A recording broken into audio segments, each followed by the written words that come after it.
Amigos telespectadores, eu sou o Solomar Rockenbach. Estamos aqui para trazer mais um programa A Janela para a Cidade, entrevistando Sesifredo Paz, Superintendente da Vigilância Sanitária da Saúde Estadual, e o Dr. Lineu Tomás. Queremos discutir sobre a vantagem e desvantagem de criação do Tribunal Regional Federal em nosso estado. Aguardem.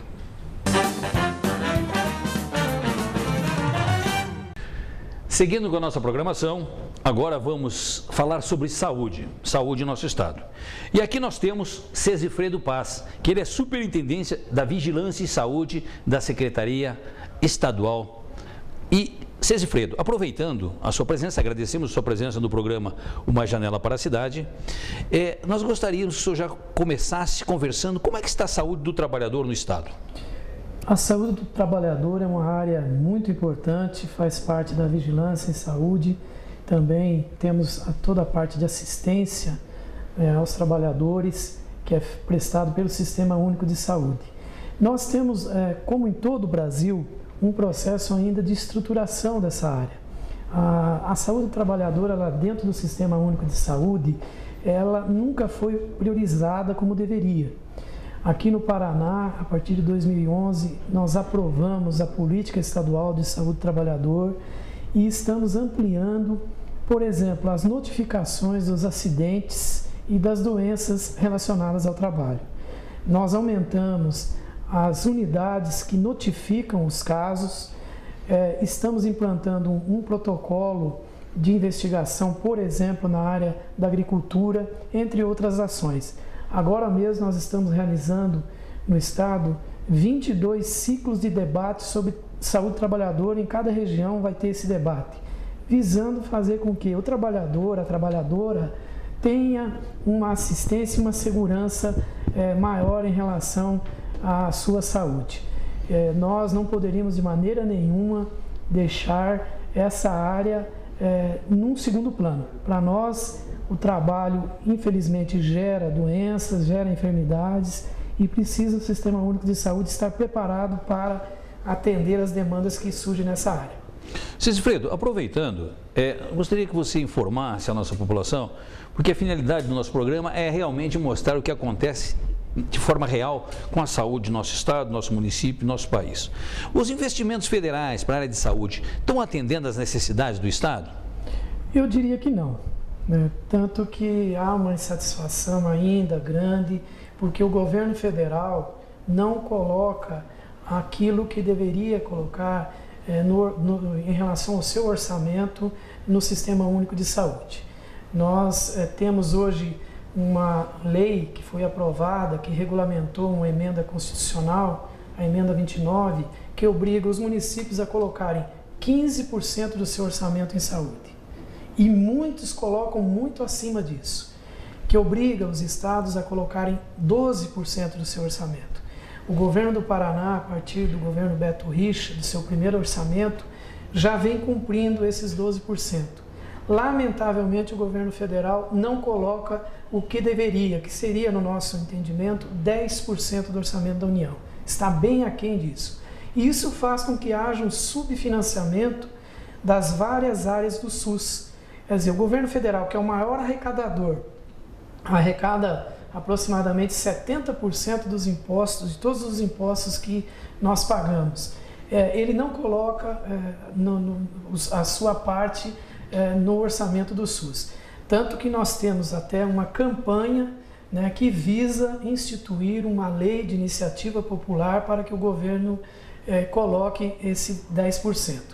Então é importante que a população saiba e fique bem claro que isso prejudica o atendimento do SUS. Quando uma das partes, seja Estado, município ou União, deixa de colocar o que deve na saúde, acaba gerando uma distorção, vai faltar para alguma coisa. Ok, isso aí é bastante preocupante, uma vez que o maior arrecadador é o governo federal e aquilo que a legislação determina que fosse feito um repasse de 10% para a saúde, não está sendo feito. Então, é até importante, César Freire, que a gente leve isso para os nossos legisladores, os nossos deputados, para que trabalhem, para que isso aí venha a ser corrigido. Porque saúde é vida. A gente sabe que saúde é vida e nós temos a necessidade urgente de que venham atender a nossa população à altura do que merece, porque a saúde é universal.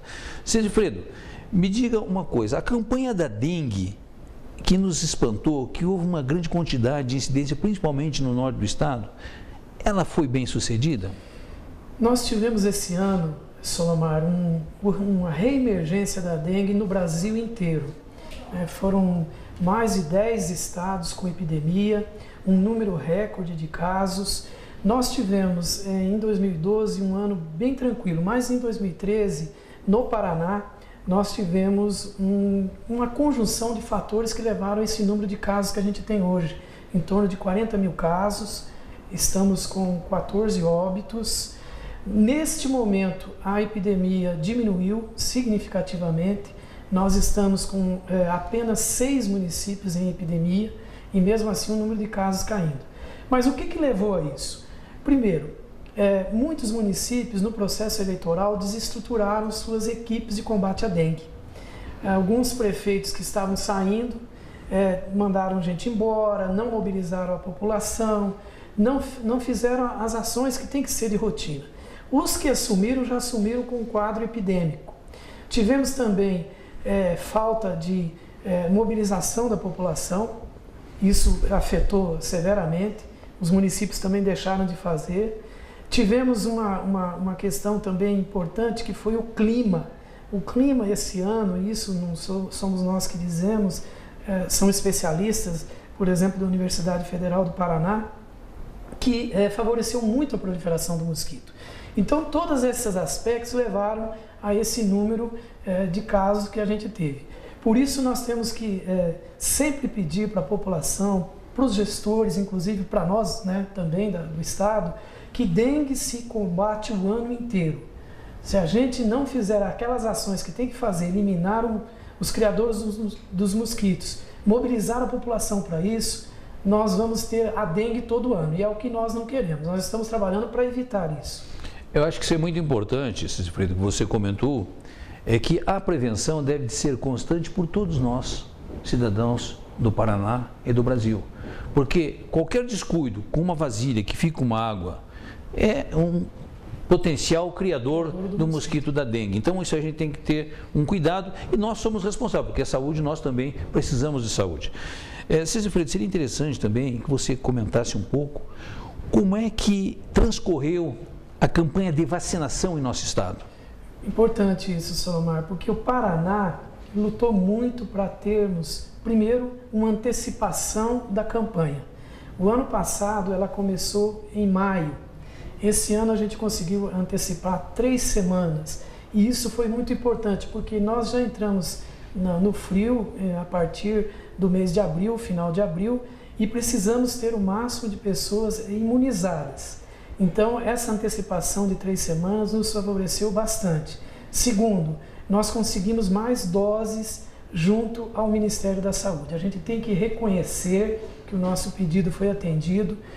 O ano passado a gente conseguiu em torno de 1.800.000. Esse ano nós conseguimos 1 milhão a mais, foram 2.800.000. Quer dizer, a gente pôde vacinar todos os grupos prioritários que é definido pela campanha e também ir para outros grupos que são importantes. Por exemplo, os portadores de doenças crônicas, que são um grupo muito vulnerável. Dentre os óbitos que tivemos no ano passado, quem tinha doença crônica, por exemplo, doenças pulmonares, renais, diabetes, foram os que mais, infelizmente, morreram. Então, vacinar essas pessoas era muito importante. E agora nós estamos também podendo vacinar as crianças acima de 2 anos. A campanha previa só até 2 anos, a vacina das crianças, e agora a gente está conseguindo vacinar até 5 anos. Então, a campanha foi exitosa. O Paraná é o 2º estado em cobertura vacinal hoje da gripe e foi toda uma mobilização que houve. Temos que aí também destacar o papel da imprensa, dos programas, de televisão, de rádio que nos apoiaram e também das secretarias municipais de saúde. Porque quem vai lá fazer a vacina é o pessoal das unidades de saúde das prefeituras. Isso é muito importante e eu quero ressaltar aqui e fortalecer que essa campanha de vacinação contra a gripe, ela é fantástica. Porque você passa, a partir do momento que você utiliza essa vacina, você não tem mais aquela dor no corpo, aquela gripe horrível que fica uma semana você sofrendo. E o risco é até de morrer. Até de morrer. E outra coisa que a gente observou muito, principalmente dos idosos, que tinham medo da vacina porque poderia causar algum... Não tem nada, a coisa é boa.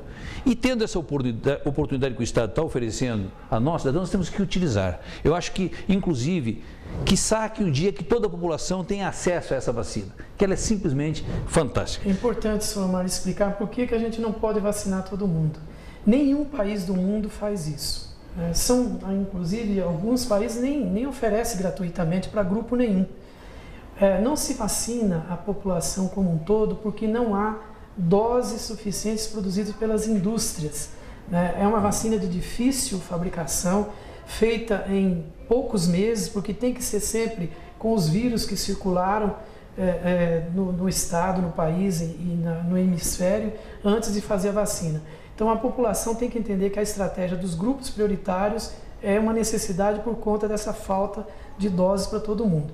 Mas não é só a vacina que controla a gripe. Os bons hábitos de higiene e uma coisa importante, tendo sintomas de gripe, vá a um posto de saúde, a um serviço de saúde, porque lá tem o medicamento antiviral que o médico prescreve e esse medicamento, cujo nome comercial é Tamiflu, ele está hoje disponível em todas as unidades ou nos municípios do Paraná e quando ele é tomado até 48 horas do início dos sintomas, praticamente 100% dos casos evolui para a cura. É um medicamento que é uma ferramenta muito importante que nós temos no Paraná, em todos os municípios. É importante essa informação, porque qualquer sintoma de gripe, procure um posto de saúde no seu município, que você será medicado, evitando todos esses transtornos que ocorrem com a gripe. Cisfredo, eu gostaria que você também me comentasse, discorresse um pouco sobre... nós observamos que é feita a campanha contra a dengue, a campanha contra a gripe, que são campanhas exitosas. Quanto à segurança do trabalho, porque nós também sabemos que morre mais gente de acidente de trabalho do que a própria dengue e a própria gripe. O que a Secretaria faz nesse sentido, no tocante à segurança do trabalho? Pois é, eu já disse no início sobre a saúde do trabalhador e é importante que vocês saibam também de algumas iniciativas que nós estamos tomando. Eu vou dar um exemplo aqui. Nós estamos hoje com um grupo de trabalho elaborando uma normativa, deverá ser uma lei, provavelmente, que vai instituir a proteção das máquinas industriais, de uso agrícola, enfim, de todos os segmentos da produção, para que não tenha risco de amputações aos trabalhadores. Esse é um problema muito sério. Nós temos no Paraná, em média, 1.000 amputações por ano relacionadas a essas máquinas inseguras. E estamos discutindo com segmentos produtivos e com sindicatos para que a gente possa, ainda esse ano, desencadear um processo em relação a isso. Uma outra iniciativa importante que nós estamos fazendo é levar às unidades de saúde um protocolo de investigação de intoxicações agudas e crônicas por agrotóxicos. Todo mundo sabe que o Paraná é um estado agrícola, usa muito agrotóxico, é um dos estados que mais utiliza, porque também necessita, a produção exige, e nós estamos trabalhando na implantação desse protocolo. São algumas iniciativas que nós estamos fazendo para aumentar a segurança do trabalhador na sua vida, enfim, no seu cotidiano. Isso é muito importante, como você mesmo comentou, o índice de amputação de trabalhadores é enorme. Isso aí causa um transtorno econômico financeiro fantástico para o Sistema Único de Saúde. Cisfredo, eu também fiquei sabendo que existe uma campanha do Saúde Mais 10. O que significa essa campanha? Então, essa campanha é uma iniciativa de vários segmentos. Nós tivemos aí a OAB, a CNBB, as secretarias municipais, estaduais de saúde, sindicatos, todos imbuídos em termos uma lei de iniciativa popular para que o governo federal repasse do seu orçamento 10% para o Sistema Único de Saúde. Isso acarretaria um financiamento mais adequado do Sistema Único de Saúde aqui no nosso país. Como eu já disse, o município tem que pôr 15%, isso é por lei, o Estado tem que pôr 12%, está também na lei, mas nessa lei não se colocou qual o percentual que a União deveria colocar. E a ideia é que a União coloque pelo menos 10% do seu orçamento das receitas no Sistema Único de Saúde. Isso melhoraria, por exemplo, a nossa assistência farmacêutica, o atendimento de urgência e emergência, o financiamento da minha área, da vigilância e saúde, que é uma área ainda subfinanciada em nível federal, e possibilitaria que o cidadão recebesse um serviço público de saúde de melhor qualidade. Césifredo, eu acho que é importante, então na verdade essa campanha de saúde mais 10, ela é devido aos 10% que seria o repasse do governo federal que quer se regulamentar.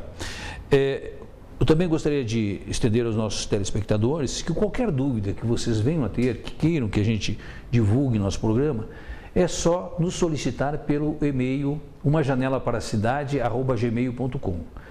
umajanelaparacidade@gmail.com, que a gente estará aqui. Quando o assunto for específico, de grande interesse, a gente traz um especialista na área para discorrer sobre o assunto. Ok, Césifredo, obrigado pela sua participação. Acredito que levamos várias informações de interesse da nossa população, de nossos telespectadores, e sempre que possível estaremos aqui questionando, ouvindo e levando uma informação de uma forma clara daquilo que acontece, porque vamos ouvir as autoridades que lidam diretamente com o assunto em pauta. Obrigado, Césifredo. Obrigado, Solomar. Eu gostaria também de agradecer a você o convite, agradecer a todos os membros da sua equipe e, em nome do secretário Michele Caputo Neto, deixar um abraço para você também. Ok, Césifredo. As portas estão abertas ao Césifredo. Obrigado, hein, Césifredo. Um abraço.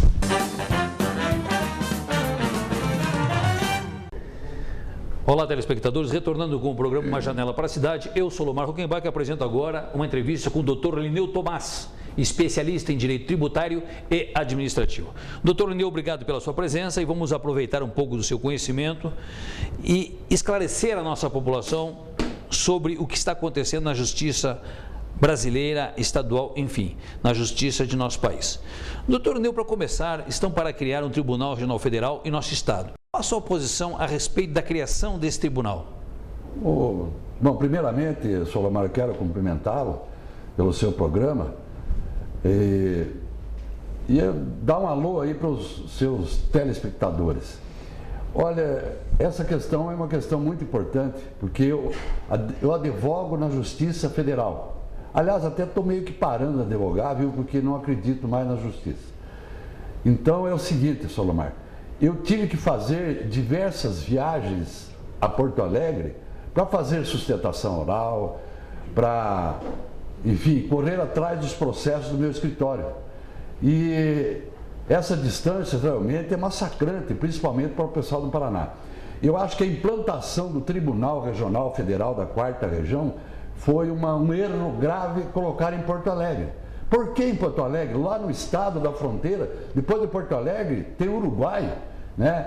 Então lá na ponta, por que já não colocaram no estado do Paraná? O correto seria terem colocado o Tribunal Regional Federal da 4ª Região no Paraná. Conclusão da história, colocaram no Rio Grande do Sul, né? E aí então os advogados do Paraná sofrem porque tem que se deslocar a Porto Alegre para tratar dos seus assuntos. É um absurdo isso. Apesar de que hoje nós temos a petição via eletrônica, através do EPROC e outros sistemas, mas seja como for, se você for fazer uma sustentação oral, você tem que estar presente, você tem que pegar o seu carro, o avião e ir a Porto Alegre. É um absurdo isso. Sou totalmente favorável à instalação do Tribunal Regional Federal no Paraná. E é um absurdo que estão fazendo contra o Paraná. Aliás, é como costumeiramente fazem contra o nosso estado em Brasília. Doutor Lineu, esse tribunal sendo implantado em nosso estado, ele irá agilizar, a celeridade nos processos tendem a avançar? Mas claro, mas não só na agilidade, você veja, A economia que os advogados vão fazer, por exemplo, se não deslocarem a Porto Alegre, vai ser muito grande. E na medida que o país cresce o número de processos. E digamos, irracional e correto que se descentralize de Porto Alegre para o Paraná, que vai atender aí Santa Catarina e o estado do Mato Grosso do Sul. E, inclusive, batendo na tese do Dr. Irineu, nós notamos que o Paraná muitas vezes é prejudicado nas suas conquistas, até por falta de influência política, doutor Irineu. Eu não sei se o senhor concorda nisso, mas, na verdade, a atuação política para buscar benefício ao Estado, que é um Estado que cresce, parece que não é muito atuante. E, além do mais, é o seguinte, o presidente do Senado também parece que engavetou esse projeto que cria os tribunais. No entanto, a gente não consegue entender, eu queria que o senhor me corrigisse se eu estiver errado, a gente não consegue entender porque o país cresce, a população aumenta e para que você tenha um país de primeiro mundo, vamos lá evoluir num todo. Como é que uma justiça que atendia 90 milhões de brasileiros pode continuar atendendo com a mesma estrutura 150, 200 milhões de brasileiros? Eu acho que isso aí é um negócio que tem que avançar, não pode continuar assim. Esse processo de engavetamento em Brasília, no Senado, deve de ser revogado. O que o senhor acha, doutor? Claro, isso eu acho um absurdo. Mas agora, na verdade, viu, esse engavetamento feito lá pelo Renan Calheiros, né? Sim.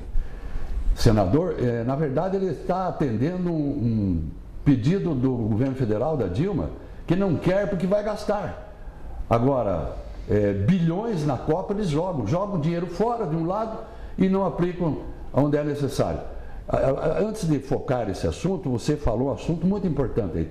O Paraná é o estado um dos estados que mais produz economicamente e que menos recebe do governo federal. É um absurdo. Mas isso é culpa de nossos políticos que dizem o seguinte: quando os nossos senadores e deputados federais vão na terça-feira para Brasília, eles já começam a brigar dentro do avião, se você ter uma ideia. Quer dizer, é um absurdo. Não existe uma unidade política no Paraná. E o Paraná é conhecido como um estado autofágico, onde os políticos do Paraná, na sua maioria, não lhes interessa o desenvolvimento econômico do Paraná. Interessa o crescimento pessoal e a ambição pessoal e política de cada político do Paraná. É por isso que nós estamos sofrendo. Não temos falta no Paraná um político que tem uma visão do todo, como dizia o Marx, do estadista, que se preocupa com o todo. Pessoal, os políticos do Paraná só olham no seu umbigo, não olham o todo no Paraná. E o Renan Calheiros está lá a serviço do PT e da dona Dilma. Então ele recebe ordem, porque ele foi colocado pelo PT na presidência do Senado, embora com a ficha suja, né? Enfim, as agruras que o Paraná sofre e vai continuar sofrendo, enquanto não mudarmos essa mentalidade tacanha e tosca. Isso é importante que o eleitor fique ciente do que está acontecendo na realidade, porque quem coloca o político lá é você, eleitor. Então nós devemos refletir na hora do nosso voto. Doutor Irineu, eu gostaria que o senhor também comentasse como é que está a credibilidade da justiça perante os advogados. Olha, eu começaria dizendo perante a opinião pública.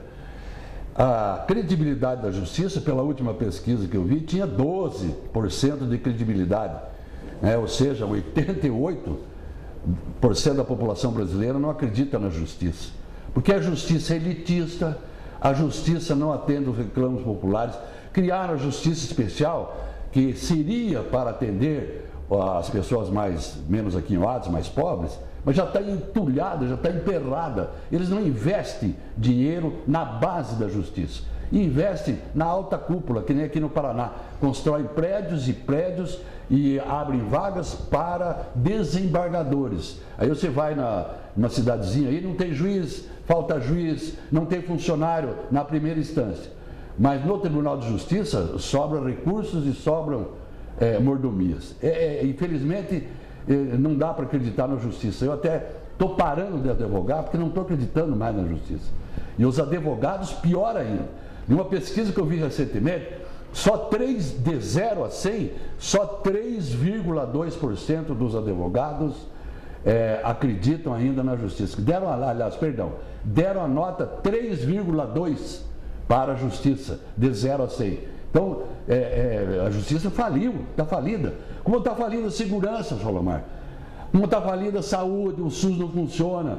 O país, na minha opinião, Solomar, ele está crescendo estatisticamente igual rabo de cavalo, para baixo e para trás. Doutor Lineu, inclusive a gente tem uma pesquisa da Fundação para Pesquisa e Desenvolvimento da Administração, Contabilidade e Economia, que realmente confirma aquilo que o senhor falou. Isso é 3,2? 3,27, 32,7 no caso, né? 32. 32,7, que de 10 dá 3,27.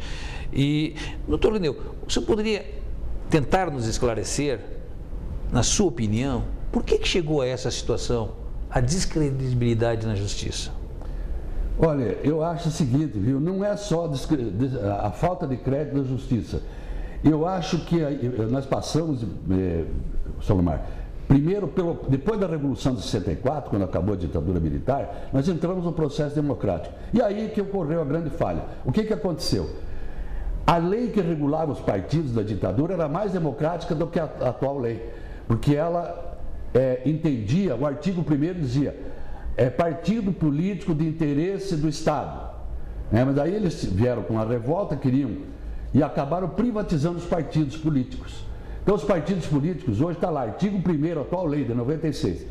Partido político, entidade privada, papapá. Então o partido político hoje tem dono, ele é como se fosse uma empresa, ele tem CGC, tem que pagar imposto, etc, etc, etc. Então, começou o erro aí. Os partidos políticos são entidades privadas. A justiça eleitoral não pode intervir nos partidos. Tem uma decisão do Supremo que diz que os partidos fazem o que querem e, conforme os seus estatutos, seus estatutos internos, enfim, e fazem o que bem querem. E aí eles se eternizam no comando dos partidos. Então o partido político virou hoje um negócio. É uma loucura. E aí é a falta da democracia. Não há a alternância no poder. Porque a alternância no poder está prevista na Constituição e digamos assim, é a vitamina da democracia, é a alternância no poder. Mas você vê aí os mesmos senadores, os mesmos governadores, é sempre os mesmos, como dizia o nosso candidato aí, não lembro o nome dele, né? É sempre os mesmos, sempre os mesmos. Era um juiz, inclusive, né? Era um juiz. Doutor Lineu, e na sua opinião, falando da justiça, qual a sua sugestão? Quais os investimentos necessários para que a justiça avance e melhore para atender a nossa população? Eu acho que, em primeiro lugar, teria que haver uma racionalização na aplicação dos recursos para a justiça e se exigir na lei um percentual do orçamento que é destinado à justiça, exigir na lei um percentual para que seja aplicado na justiça de primeira instância e limitar os gastos para os, digamos assim, as pessoas que comandam a justiça, os desembargadores, o Tribunal de Justiça, etc. Porque eles que decidem, é o presidente do tribunal que decide, eu vou gastar tanto ali, aqui, e deixa a justiça de primeira instância, os juizados, a pão e água. É um absurdo. Então o que tem que se fazer nesse país é uma reforma total na aplicação do dinheiro para a justiça. Ok, doutor Lineu, acho que foi muito importante o seu esclarecimento e sua informação para os nossos ouvintes, os nossos telespectadores, e estaremos sempre que possível trazendo o senhor aqui para mais informes. Nós queremos agradecer a sua participação no programa Uma Janela para a Cidade, ao tempo que informamos ao nosso ouvinte que qualquer dúvida pode nos pedir esclarecimentos ou até que a gente faça um programa voltado ao interesse de informá-lo através do e-mail umajanelaparacidade.gmail.com. Doutor Lineu, obrigado. Obrigado a você, Solomar. E que essa janela para a cidade seja uma janela para a mente das pessoas, para nós mudarmos esse país. Porque se continuar desse jeito aí, a vaca está indo para o brejo.